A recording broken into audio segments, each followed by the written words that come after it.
Hi guys, so now, wait lang. Wala na palang wait.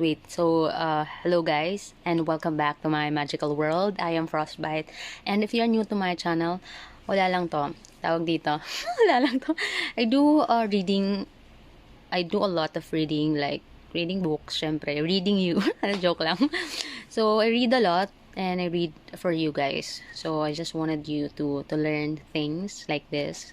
'Diba? Kasi wala naman ata nagbabasa na ngayon. I mean, we are very few. 'Diba? So, yun, I am here to to teach you um that you can always improve yourself, and I'm also here to uplift you. And ano lang to? Ano ba tawag dito? Yung parang daily vlog, something like that. Basta alam nyo na yun, guys. So, we're going to continue sa stock room ako ngayon. Yeah, so I have few minutes here to tell you stories. 'Di ba? So let's start. Wait lang. Today is August OMG, August 3 pa lang ngayon. So, August 3, 2023, and it's 2:32 in the afternoon. Okay? So, Philippine time. Yan. So, and today, words still offer many opportunities to enter flow. At various levels of complexity, a somewhat trivial but nevertheless illuminating example concerns working crossword puzzles. There is much to be said in favor of this popular pastime, which in its best form resembles the ancient riddle contest.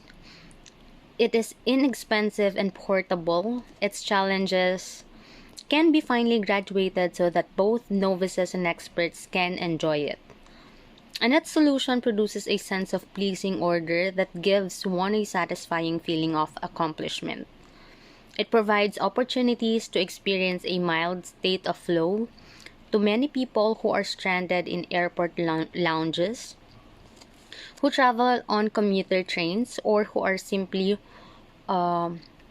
whiling away Sunday mornings. O, diba guys, kalmado tayo ngayon kasi kagabi, I think yung vlog ko sobrang pagod na ako guys. Pagod na ako sa buhay. Hindi, joke lang. Nakakapagod yung life, no? So, may mga times talaga na ganun. But don't give up, guys. Ganun talaga. There are boring days, shitty days, fun days. So, embrace all of it. Kasi, life is, up and down. Like the heartbeat, diba? Yung, alam mo yun, nakakita na kayo yun sa ECG. Alam nyo na yan, guys. Talino naman kayo.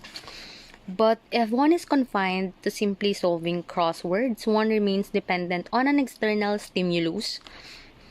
The challenge provided by an expert in the Sunday supplement or puzzle magazine to be really autonomous in the domain.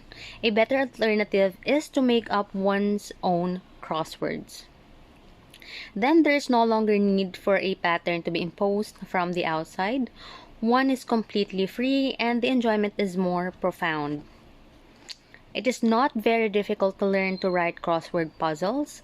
I know a child of 8 who, after trying his hand at a few Sunday puzzles in the New York Times, began writing his own quiet, creditable crosswords.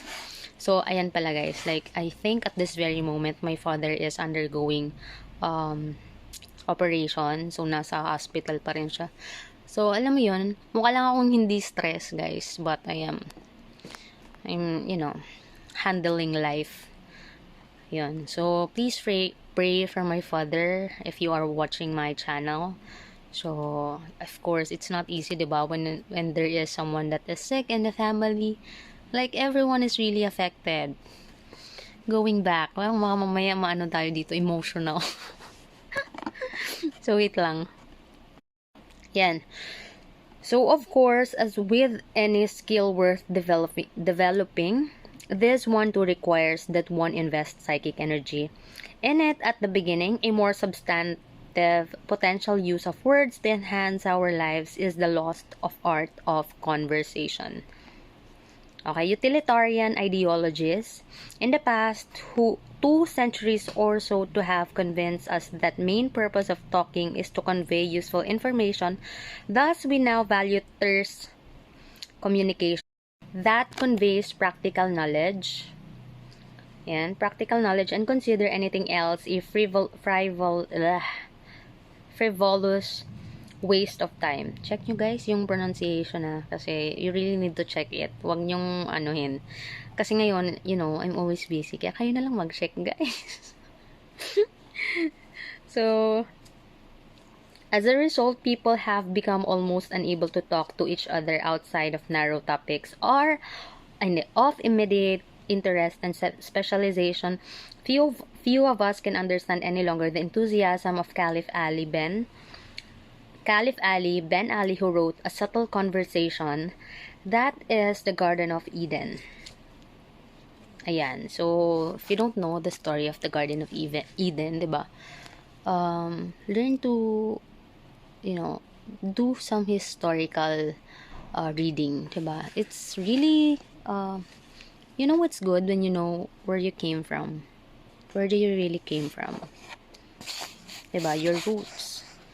I don't know, but some of people don't really value it. I think those people are shallow people. Kasi, iba talaga pag pinalaki ka na, alam mo yun, you know where you came from. Diba? And you value it. Basta guys, alam nyo na yun. So, this is a pity because it could be argued that the main function of conversation is not to get things accomplished, but to improve the quality of experience. Peter Berger, nakagutom, Berger, pero B-E-R yung niya spell. And Thomas Luckman, the influential phenomenological sociologists, have written that our sense of the universe in which we live is held together by conversation. Diba? So, kung hindi kayo guys magaling makipag-usap, like myself, I'm really good at communicating to people, but I'm super selective. So, yan. You really have to practice that. Lahat naman natututunan. So, kumalma lang kayo. Tsaka huwag kayo masyadong boastful if you think you know it all. Because I guarantee you, you don't. Diba? Life is a constant learning, understanding things, blending. Basta guys, it's a complex thing. So, huwag kayo masyadong, humble yourself. Okay? So, when I say to an acquaintance whom I meet in the morning, nice day, I do not convey primarily meteorological information, which would be redundant anyway, since he has the same data as I do, but achieve a great variety of other unvoiced goals. For instance, by addressing him, I recognize his existence and express my willingness to be friendly. Second, I reaffirm one of the basic rules for interaction in our culture, which holds that talking about the weather is a safe way to establish contact between people. Finally, by emphasizing that the weather is nice, I imply the shared value that the niceness is a desirable attribute. So the offhand remark becomes a message that helps keep the content of my acquaintances' mind in its accustomed order. His answer, "Yeah, it's great, isn't it?" will help keep order in mind. Without such constant restatements of the obvious, Berger and Luckman claim, people would soon begin to have doubts about the reality of the world in which they live. Okay, the obvious phrases we exchange with each other and trivial talk dribbling from radios and TV sets reassure us that everything is all right, that the usual conditions of existence prevail. Okay, nakakapagod magbasa guys kasi dehydrated data ako. I need water. So, wait lang. Drink ako mamaya ng Kayo din guys, sip some liquids, diba? Yun na natiteng ako. So the pity is that so many conversations end right there. Yet when words are well chosen, well arranged, they generate gratifying experiences for the listener. It is not for utilitarian reasons alone that breadth of vocabulary and verbal fluency are among the most important qualifications for success as a business executive. Okay? So, gusto nyo ba yun? Maging business executive? Sarap sa tenga, no? 'Diba? So, talking well enriches every interaction, and it is a skill that can be learned by everyone. One way to teach children the potential of words is by starting to expose them to wordplay quite early. Puns and double meanings may be the lowest form of humor for sophisticated adults, but they provide children with a good training ground in the control of language. 'Diba? So, it's really important like to know language, English. Not only English, but alamin nyo guys yung culture nyo. Like, where it really came from. How, why, ask questions. 'Di ba? So, wag lang kayong papayag na you just take information as it is kasi we are surrounded by fake news. This is the age of fake news. 'Di ba? So, you have your own truth, 'di ba? Make sure to really figure out what is truth beyond many things.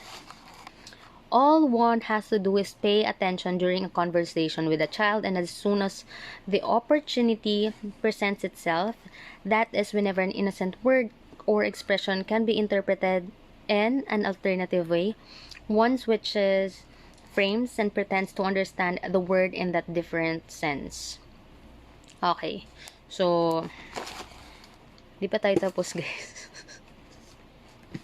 Ang haba ng 2 pages. But we can finish this, syempre. You have to finish things that we started. 'Di ba? Huwag kayong putol-putol. Ako naman, guys, I think I finished all of the things that I want and accomplished things. 'Di ba? Pero in my own timeline. But I'm successful, 'di ba? At doing a lot of things. Kaya, I'm so proud of myself. Ako lang to, guys, Huwag kayong mag-ano-ano. Ako lang naman to. Like, iniisip ko lang naman to. The first time children realized that the expression having grandma for dinner could mean either as a guest or as a dish, it will be somewhat puzzling. As will a phrase like a frog in the throat, in fact breaking the ordered expectations about the meaning of words, can be mildly traumatic at first, but in no time at all, children catch on and give as good as they are getting, learning to twist conversations into pretzels. By doing so, they learn how to enjoy controlling words. As adults, they might help revive the lost art of conversation. 'Di ba? So notice like there are different provinces, 'di ba? Here, for example, in the Philippines, and they are using a different, sarcasm or like jokes that only their province they can only understand that in their province. Ganon. May mga sarcastic talaga sayings or jokes na sila lang din yung nakakaintindi because they are in one kunyari sa Pangasinan, ganon. Basta ganon, guys. Alam nyo na yun hindi ko na kailangan isa-isayin kasi I know that matatalino yung viewers ko. Kasi secret channel. Secret channel. The major creative use of language already mentioned several times in earlier context is poetry, because verse enables the mind to preserve experiences in condensed and transformed form. It is ideal for giving shape to consciousness. Reading from a book of poems each night is that the mind is working out in a Nautilus is the body, a way for staying in shape. It doesn't have to be great poetry, at least not at first, and it is not necessary to read an entire poem. What's important is to find at least a line or verse that starts to sing. Ayan, natapos na natin. Page 129 to 130 pala to, guys. Okay, so susulatan ko lang siya kasi alam mo yun, para hindi tayo nahihilo lagi. Okay, so thank you guys for listening and thank you for helping me make this world a better place, diba? For all of us, for the future generation, diba? Remember me, I am your mentor. Frostbite. Ayan guys, lulubat na ako. So thank you guys and I will see you again tomorrow. Again, please pray for my father kasi he is currently undergoing his operation today. So, bye.